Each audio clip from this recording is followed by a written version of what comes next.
इंग्रजीमध्ये 3 आर्टिकल्स आहेत, ए, अँड आणि दी. कोणते कोणते आर्टिकल्स आहेत? ए, अँड आणि दी. बरोबर. तर ही आर्टिकल्स कोणत्या कोणत्या शब्दांना केव्हा केव्हा लागतात हे आपण पाहणार आहे. मराठीमध्ये जशी शब्दयोगी अव्यय असतात तशी इंग्रजीमध्ये प्रेपोजिशन्स असतात. शब्दयोगी अव्ययांनाच प्रेपोजिशन असं म्हणतात. काही प्रेपोजिशन्स आपण पाहूया. माझ्या मागून म्हणायचं, टू, स, ला, ना, ते. टू, स, ला, ना, इन्फिनिटिव्हचे सिंपल पास्ट माझ्या मागून म्हणायचे, to go, went. To go, went. To talk, talked. To talk, talked. To run, ran. To run, ran. To give, gave. To give, gave. To play, played.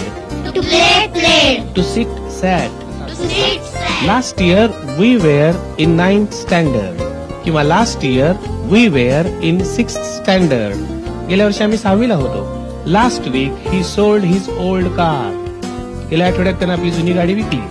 Yesterday in the evening we won the match. काल संध्याकाळी आम्ही match जिंकली, सामना जिंकला.